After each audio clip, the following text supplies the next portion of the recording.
Welcome back to Creepy Kitty Creations. I have a really fun one for you today. My all-time favorite anime, the first anime I ever watched, was Inuyasha. I don't know how many of you know it, but it's a brilliant anime. And I wanted to do a series, Wheel of Fortune style, so I don't know who I'm making until I spin the wheel. I hope that's something that you guys will like. Let me know in the comments below. So let's see who we're going to be making today. Pull the lever, Kronk.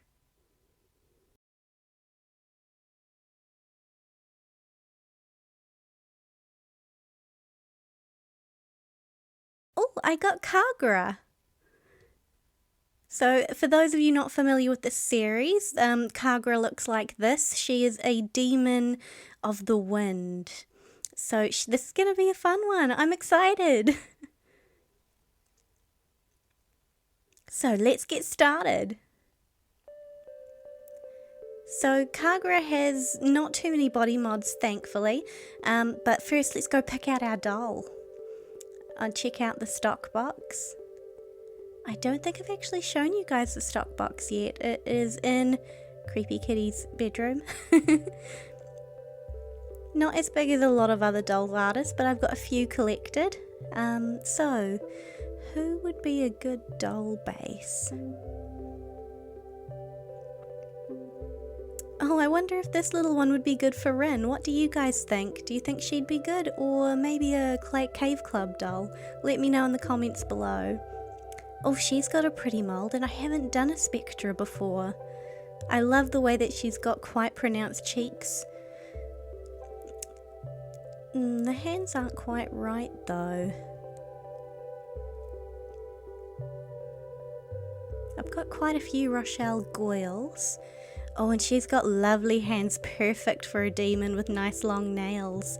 So maybe we'll do a body swap this time. So first let's cut off all of their hair, same as usual, but with 2 dolls instead of 1.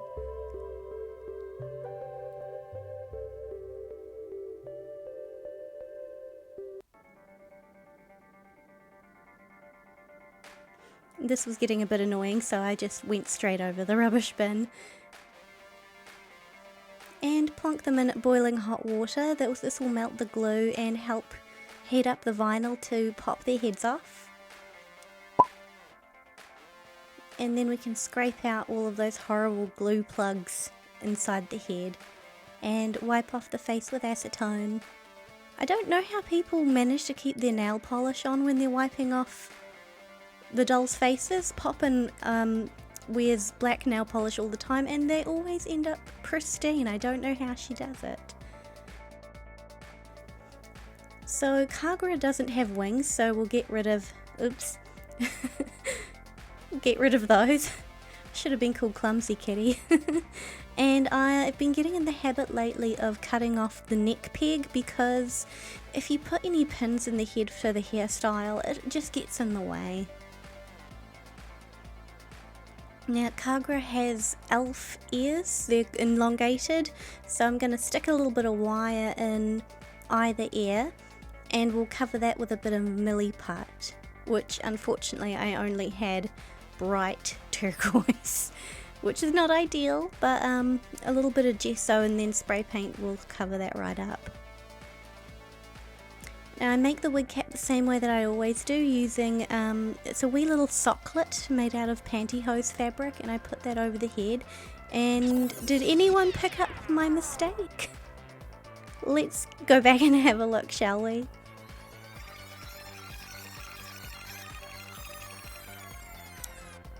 I forgot to put on the Glad wrap, so the glue went directly on her head. I had to wash it off, and thankfully it washed off okay. So it just goes to show, even after making lots of dolls, you can forget the basics.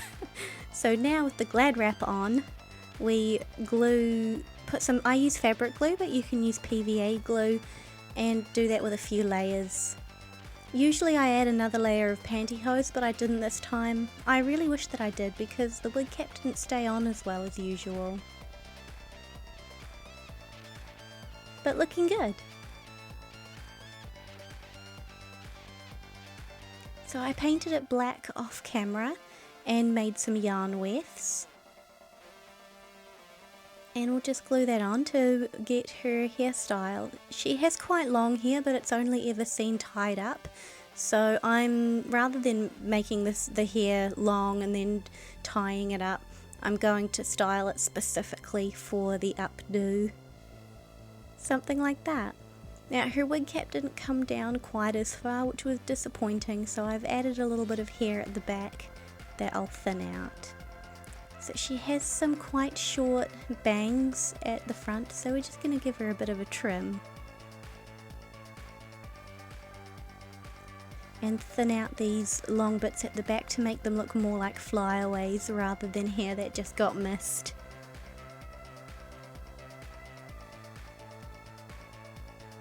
Sorry the video's so much later than expected, guys. I put my back out about 2 weeks ago and it put everything to a standstill. It was really disappointing because I was so excited to get this one done. She's such a cool character. But alas, you can't really sit over a desk crouched down over painting with back pain. So now I'm just cutting her bangs a bit shorter. I razored them with a eyebrow blade, and now I'm just going over it with water on a toothbrush to get it nice and flat.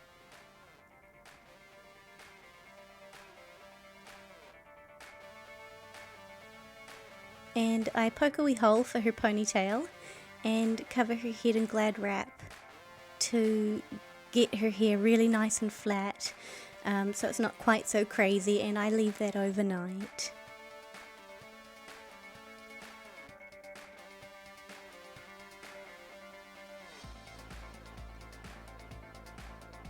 So while I wait for that, we make the clothes.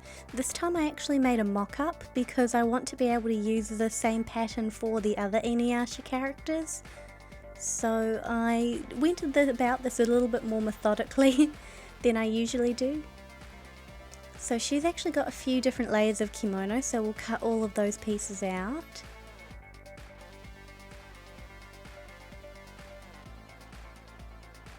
And I go over all of the pieces with glue. So first we'll sew the back seam of the kimono. So this now makes a full back piece. Some people don't like to stitch the back, but they'll just do it as one solid piece, but I like the way it looks, and it's the way they're traditionally made. Next we will pin and sew the shoulder seams, connecting the two front pieces to the back. So they'll fold over nicely like this once they're sewn.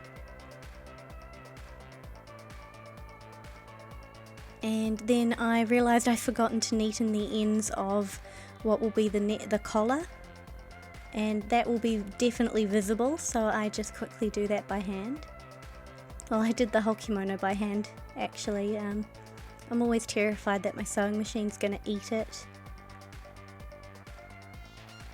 And I fold the piece in half so that you get a little crease so that we know where the centre is.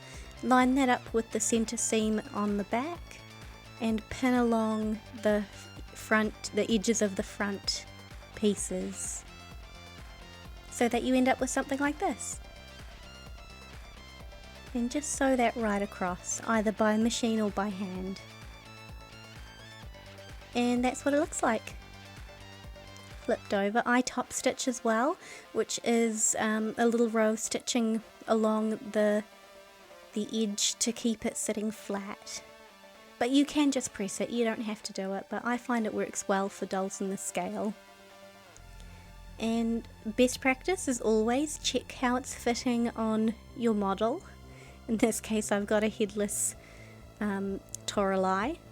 And now onto the sleeves. I do the same as the collar and I fold it in half so that we get that nice crease, so that we can line that up with the shoulder seams so we know where the centre is. Sorry, I'm a bit out of centre there.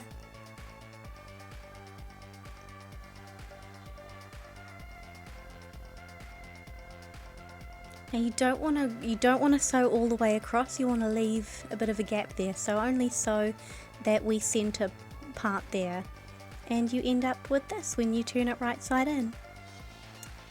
So now we neaten the edge that will go along the wrist. Make sure to measure it on your model after pinning it to make sure that you've taken it in enough.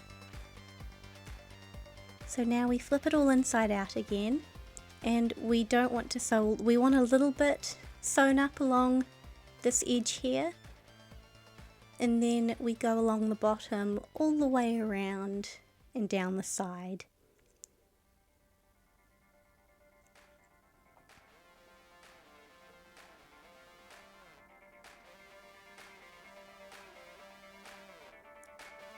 So start about here and go all the way along, around and down.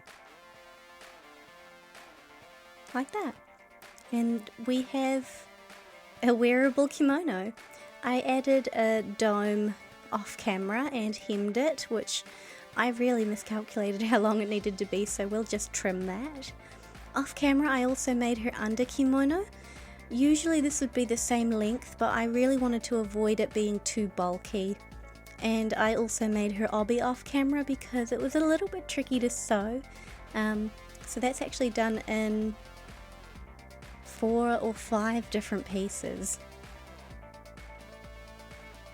And her kimono has a very unique pattern that I knew I would never find in a shop. So I'm going to paint those on with, at first in this part I do it with fabric paint, but fabric paint is, especially the white, isn't very opaque. So I end up going back in with white acrylic. Which, as you can see, it's a lot brighter.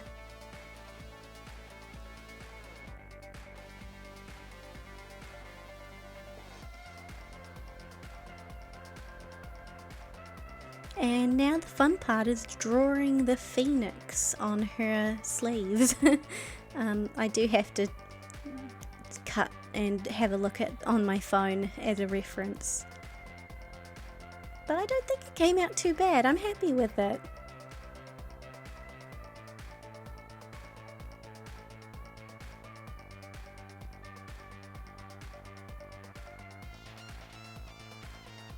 Not too shabby. The green kimono is also supposed to be a full kimono underneath, but again, to save on bulk, I improvised and made it just a strip of fabric. Otherwise, she'd look pretty chunky. So I just sketched in the pattern in pencil, and it's very important to put a piece of fabric or rag between the layers because the fabric paint, especially this bright pinkish red, will soak right through and stain the other side of your fabric if you don't put something between it. So that's very important. I think by the time I finish this, I'm going to be about as old as the woman on Titanic.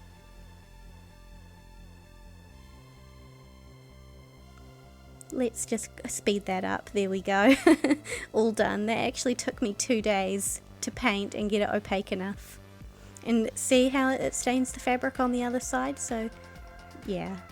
Now we're gonna do these little loops here. I just did that in a very pale yellow and then outlined them in black fabric paint.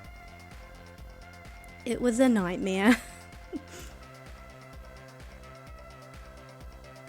But it turned out okay.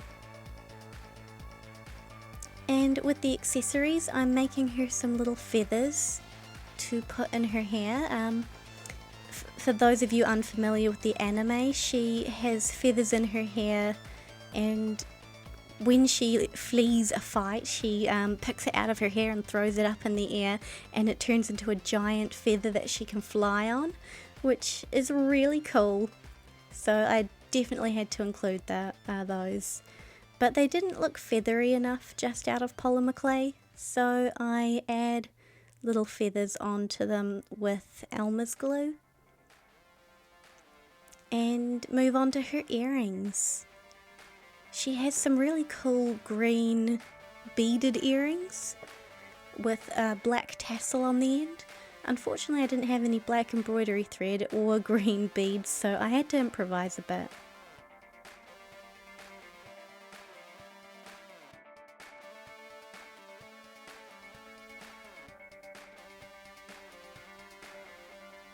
And tie the knot. And I always stab myself with the pins. Yeah, be careful, but I'm gonna stab the pin through the knot, and that will make the earring like that. Looking cute, but not the right colour, so I bust out the fabric paint again and paint the tassel black and the beads green. And that's the earrings done. Now for her fan, which is a very important accessory. In the anime, it's her main weapon because she's Kagura of the wind. So she needs her fan to be able to attack.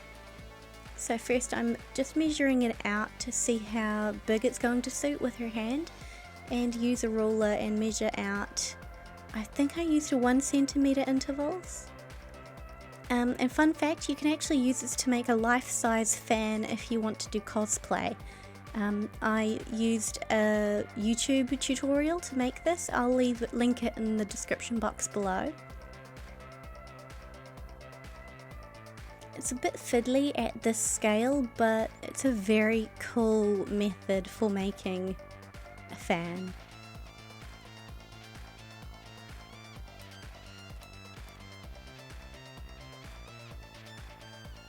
They all need to be tapered so they're wider at the top than they are at the bottom, so I just used one as a template to try and make them all the same. And I thread them onto a needle so that they all have the hole in the same place at the bottom.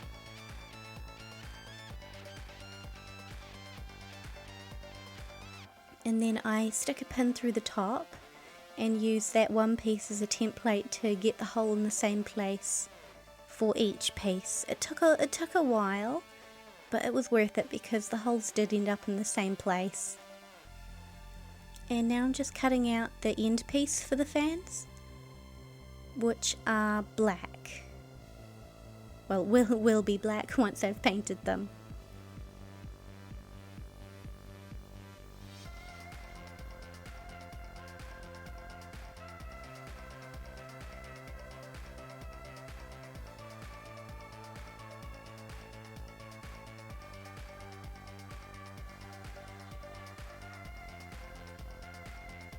And even though the cardboard was already white, I went over the main pieces with white acrylic as well, just to get rid of any marks.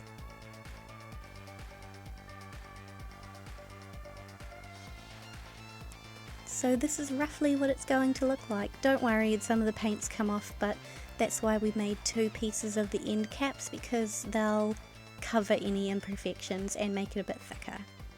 So I'm threading all of that onto a bit of wire carefully to try not to bend the cardboard.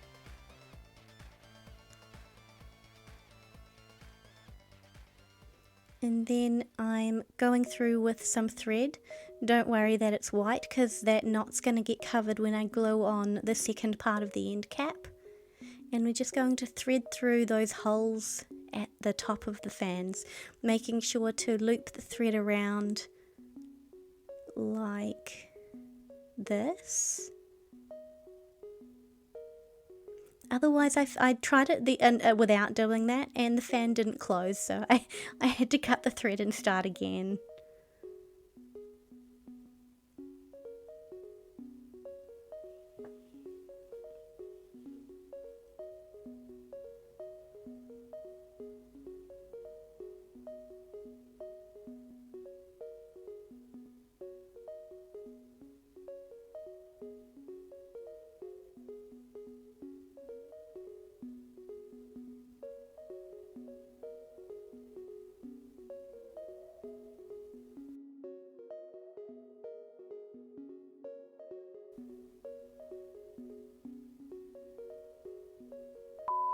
And stab myself again.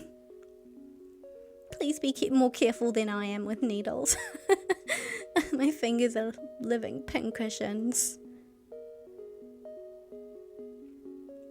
And now we're going to put some glue on the back of the first piece thread through the main end piece and stick it on, and it'll look a lot cleaner.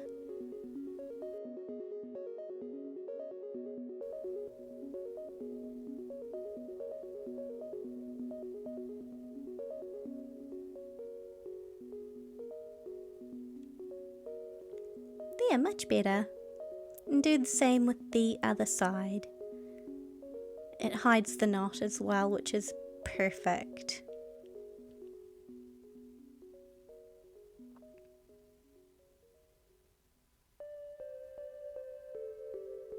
So now she's got a red string with tassels at the end of her fan, so I'm just using embroidery thread to make that and stringing it through the wire.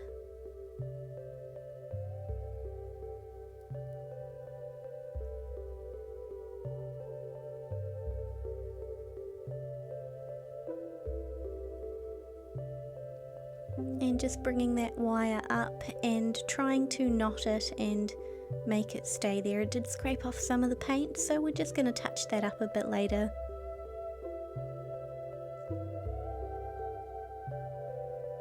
So her fan also has these red stripy patterns on them, so I sketch that in with pencil and go over with about 3 or 4 layers of acrylic paint, and then go over the ends with high gloss varnish to protect them and make them shiny, because her fan in reality would be made out of wood.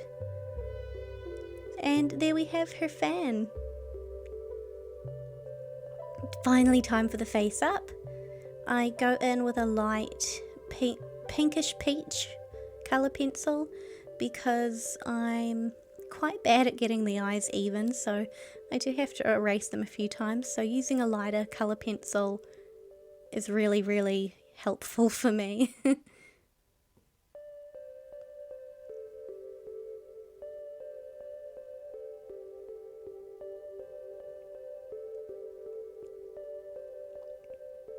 Kagura in the anime quite often she has like a shifty sideways glance, so I wanted to do that on this doll as well. It's a look that she does all the time in the anime. She's a very curious and questioning person, and honestly I really like her as a character. Without giving any spoilers, she has the perfect realism and duality that you find in a real person, so I think she was very well written. This particular sculpt has quite full lips, whereas Kagura has quite thin or small lips in the anime, so I went with what was on the sculpt, and she has some lovely beautiful red eyes, as she is a demon, or in the anime in Japanese she's a yokai. I won't go into too much about what kind of yokai she is, because it's definitely part of the story in the anime, and I don't want to spoil it for those of you who haven't seen it yet. She wears a little bit of pink eyeshadow, so I'm just building that up, and yeah, sorry it keeps fuzzing out. I thought that I'd done it on the right setting and only found out when I was editing that it kept wanting to focus on my hand, which was really disappointing. It's funny, you'd think that these characters that don't have quite as full-on makeup or shading would be easier, but I actually find them harder than, say, the Visual Kei makeup with the hardcore eyeshadow, because you notice a lot more if things are looking a little bit muddy or if the shading's not quite right. So I was a bit nervous about this one, but also it was nice to try something different. So I'm going in with a combination of watercolor pencils and pastels to draw out her eyelid, which is actually one of the first times I've tried to do a more closed lid look, so that was a bit tricky for me. but fun to try. I'd love to be able to do them like Etellan. She is a master at the half closed eye look. Aspirations. If you haven't seen any of her dolls, I'll link her in the description below because she's amazing. And I do admit I used a few of her doll images as reference to try and see how she did those eyelids. So it seems a little bit repetitive, but I do keep just going over and making the pastels and the colour pencils darker and more vibrant. Her eyebrows were really difficult because they are just a thin line in the anime. Now going in with the body blushing. Oh, I forgot to mention that I spray painted her body off camera with some spray paint to get it looking the same colour as the head. So a lot of this blushing is also sort of colour correcting to try and get the head and the body looking the same, which was a bit tricky, but I think I did it okay. And you know me, I love blushing on the body, especially pinks and reds along the joints. I just think they look beautiful on dolls.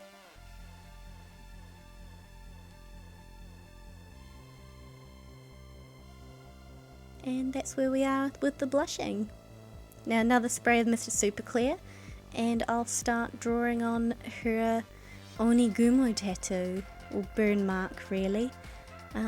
I won't explain that too much because again that's a big part of the plot, but she has this big burn mark on her back in the shape of a spider, which was really fun to draw. So I just do the initial sketch in watercolor pencil to get the outline and the base texture.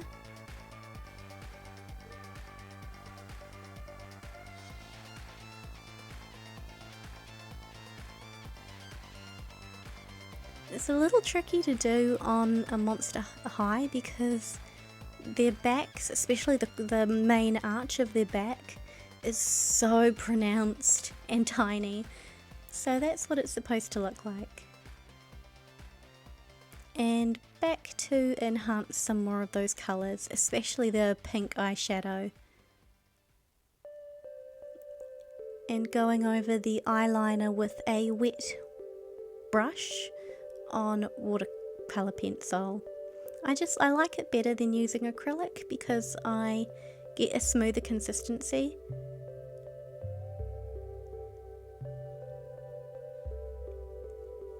And fill in the eye whites the same way, white watercolour pencil with a wet brush, and outlining her eyes.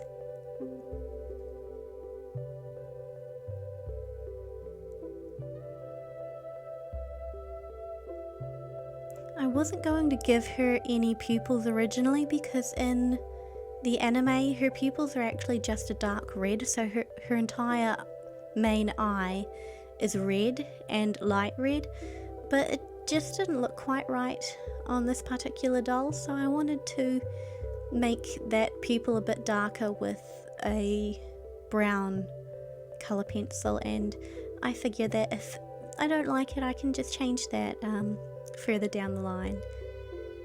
I'm going over her eyebrows with some pastels and adding some grey pastel along the whites of her eyes. I find it's a lot of doll artists don't do this because they like the more cartoon look, but I do this on all my dolls because I like the eyes to look a bit more 3D and realistic. And I find as soon as you add that shadow along the tops of the whites of the eye, it just instantly makes them deeper and more real looking, more 3D.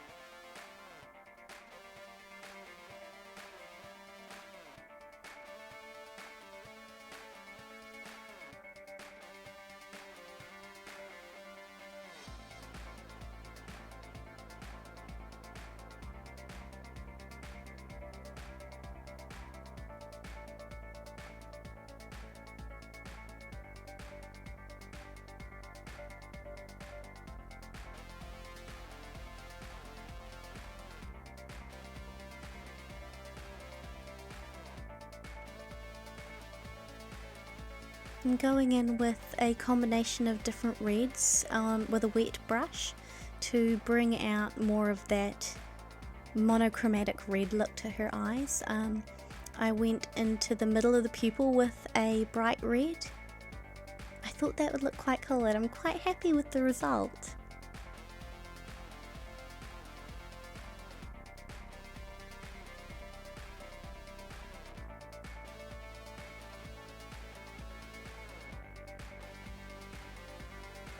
Sorry about the change of scene, I had to leave my craft room and migrate to our living room. So just doing the same thing, going in with some reds and bringing out some of those finer details, going back and doing some more shading, some highlighting with white pan pastel.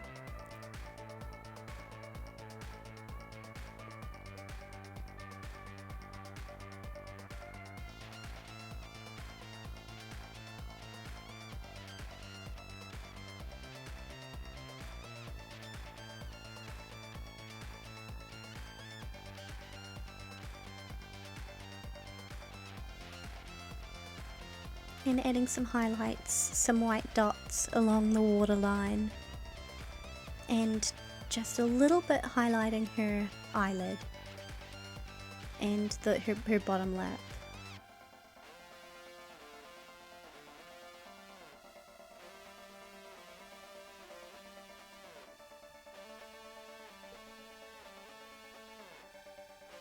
And adding some little brush strokes in black and white watercolor pencil on a wet brush for her eyebrows.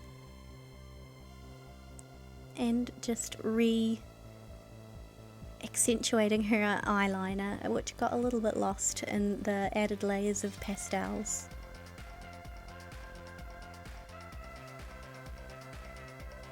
And adding a little bit of pink blush.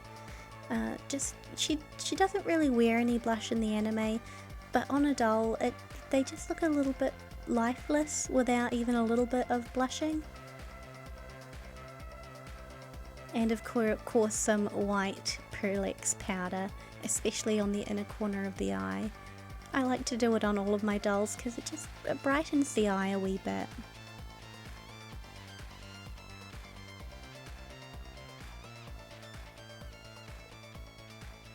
And a little manicure, and that's how she's looking so far. And back to the burn mark on her back, I go in with acrylic paint because I want to be able to sort of keep it wet and mix some different shades in there to hopefully blend them and make them look, what would be the word, mottled? Like a burn scar might actually look. Well, as realistic as it might look considering it's an anime. It's quite fun. I haven't done something quite like this on a doll before. I think the closest was the cross on the possessed nun's back. So it was something different and it was really cool to do.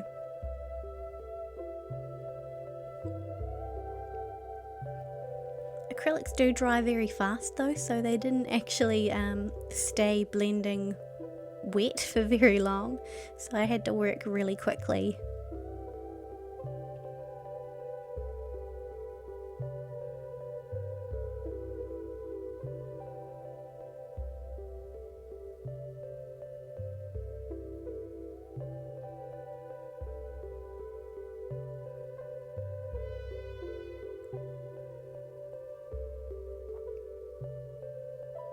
And there we go. A lovely burnt spider. And now for the final touch is doing some gloss varnish on her eyes and her lips. I didn't do 3D eyelashes this time. I normally do, but I actually really liked how she looked without them.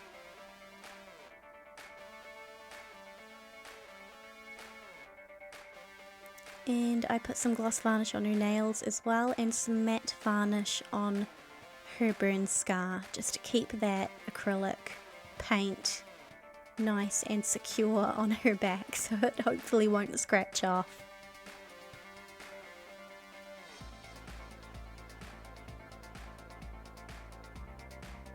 And when I first started this doll, I thought, well, she's one of the simpler designed Inuyasha characters, so let's make her a very cool stand. And it turns out she is a bit more complicated than I thought with her kimono.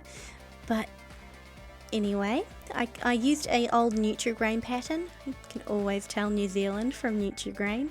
And I cut it into the shape of a feather,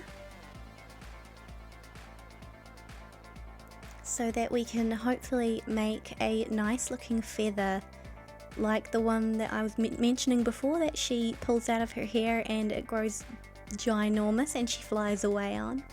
So I'm hot gluing some wire to the bottom and actually on the inside of the Nutri-Grain packet as well, so that it's quite bendable.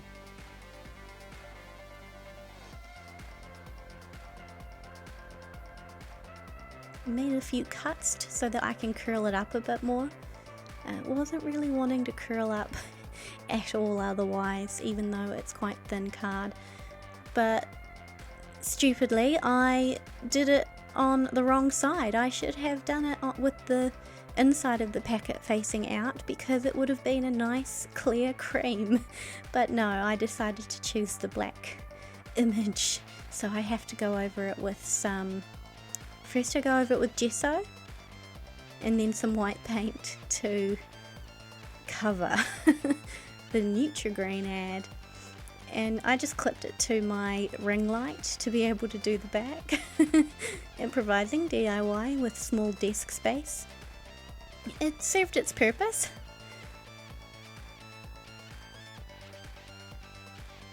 And that took 24 hours to dry properly.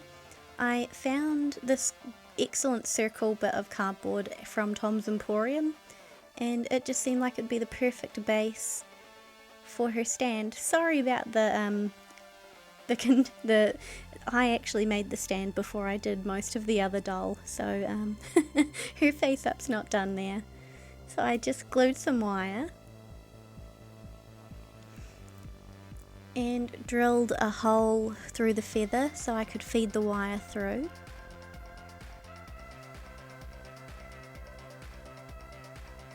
Because I really wanted it to look like the feather was floating, like when she flies away.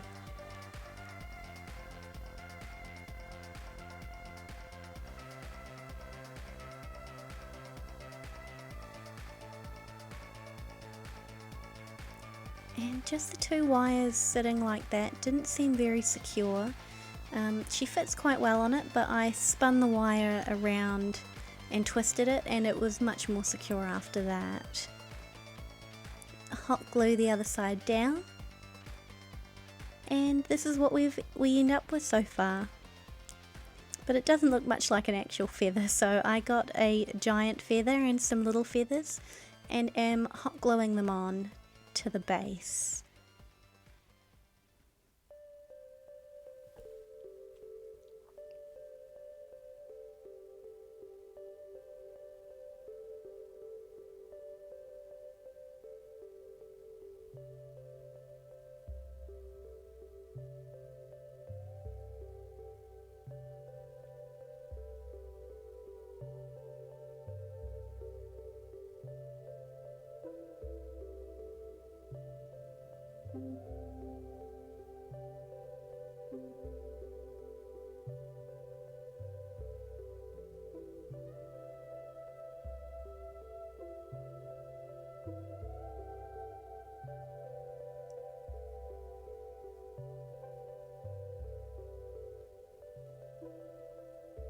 Then I take my giant feather and stick it close to the end, because I want to use the wee end of that plume to look like a real feather, and then I just cover with some smaller feathers to integrate it more with the others.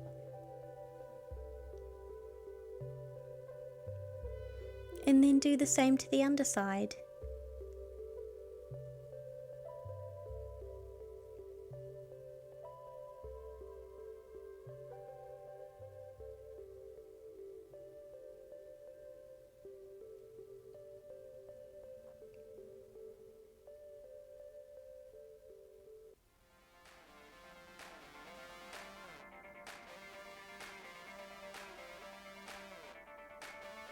so fluffy. I'm so happy with how it came out. There's a few feathers sticking up that I just glue back down, but now paint the base. I've been really getting into a channel called NerdForge where they make models and wee little dioramas. They are amazing, and I've learned a lot from their channel about making little gardens or little dioramas out of like dirt and grass.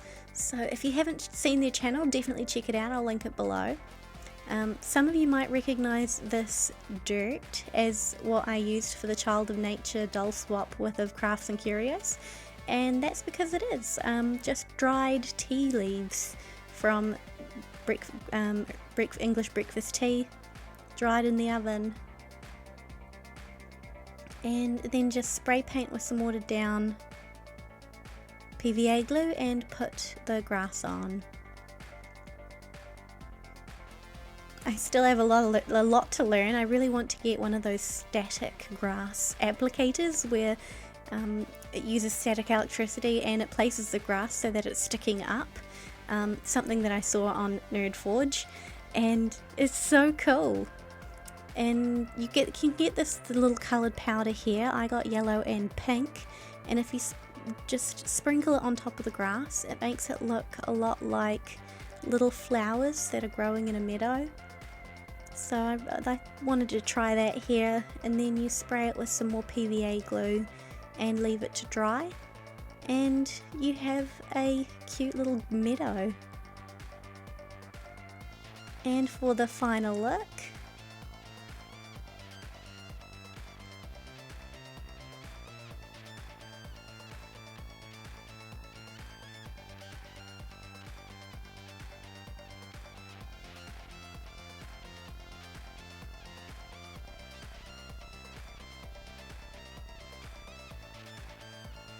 I really wanted to make the under kimono and make it look accurate, because quite often Kagura will wear her kimono half off so you can actually see the blue under kimono. So I really wanted to be able to do that because it's a big part of her character.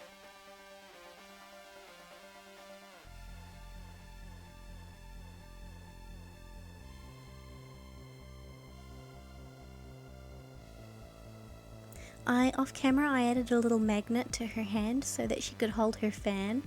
I'm so happy with how it turned out because of the wire and the fan. I didn't have to put a magnet in, so it worked out really well. I do have to keep her wig on with a pin though, which was really annoying.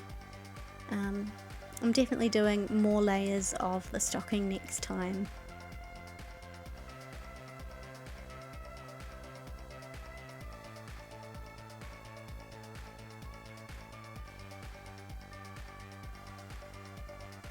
And we have Kagura of the Wind from Inuyasha. I hope you enjoyed watching her being made. I certainly had fun making her, and it was such a fun stand to be able to make too. I'm really looking forward to making more of the Inuyasha characters. It's a wonderful anime. If you haven't seen it, you should definitely give it a try. So we have Kagura. I hope you liked her, and I hope you're looking forward to who we make next time. I know I am. So like the video if you liked the video, subscribe if you want to see more, and have an alert for the next episode. I really hope you enjoyed this. Please comment below. It makes me really happy to read your comments, and I'll see you next time. Bye!